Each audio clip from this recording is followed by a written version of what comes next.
राज्यामध्ये महापालिकांच्या निवडणुका कधीही जाहीर होऊ शकतात, कारण पुढील वर्षी तर निवडणुकांचंच वर्ष आहे आणि त्या निवडणुकीमध्ये मतदान कसं करावं याचं खास मार्गदर्शन वंचित बहुजन आघाडीचे अध्यक्ष प्रकाश आंबेडकर यांनी केलेलं आहे।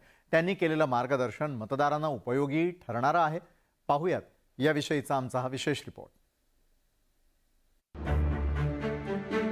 दारू देऊ द्या, मस्तपैकी प्यायची, कोंबड्या दिल्या खायच्या। मतदारांचं प्रबोधन करण्याचं मोठं कार्य वंचित बहुजन आघाडीचे अध्यक्ष प्रकाश आंबेडकरांनी केलं। बुलढाण्यात आयोजित करण्यात आलेल्या आदिवासी मेळाव्यात प्रकाश आंबेडकर बोलत होते। राज्यात निवडणुकांचं बिगुल कधीही वाजू शकतं। या पार्श्वभूमीवर मतदानाच्या आधी काय करायचं, कुणाला मतदान करायचं, कुणाला मतदान करायचं नाही, यावर प्रकाश आंबेडकरांनी उपस्थितांना त्यांच्या खास शैलीत मार्गदर्शन केलं। दारू देऊ द्या, मस्तपैकी प्यायची,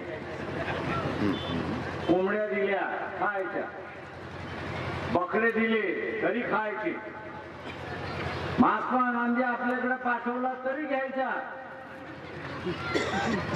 पण मतदान कमळाला, मतदान कमळाला।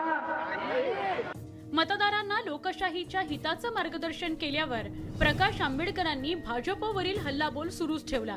भ्रष्टाचाराचा आरोप झालेला नेता भाजपमध्ये गेल्यावर काय होतं, यावरही आंबेडकरांनी मिश्किल भाष्य केलं। यांच्याकडे गेला की गंगेमध्ये जसं पाप केल्यानंतर आपण असाला बुडून म्हणतो की नाही माझे पाप धुवून गेले, तशा रीतीने बीजेपी मध्ये आपण गेलो की चोरी जरी केली असेल, मर्डर जरी केला असेल तरी तो स्वच्छ होतो, अशी असणारी परिस्थिती। भाजपनं दारू दिली, पैसे दिले तर ते घ्या, मात्र मत वंचितला द्या, असा सल्ला प्रकाश आंबेडकरांनी दिल्यावर भाजपनंही प्रकाश आंबेडकरांवर पलटवार केला। भाजपचा मतदार दारू आणि पैशांनी विकला जाणारा नाही, असा टोला राम कदमांनी लगावलाय। राज्यात कोणत्याही निवडणुका सध्या तरी जाहीर झालेल्या नाहीत, मात्र निवडणुका जाहीर झाल्यानंतर मतदानाच्या आधी मतदार प्रकाश आंबेडकरांनी दिलेला सल्ला ऐकणार का, याविषयी आता उत्सुकता निर्माण झाली आहे। Bureau report, news 18 Lokmat.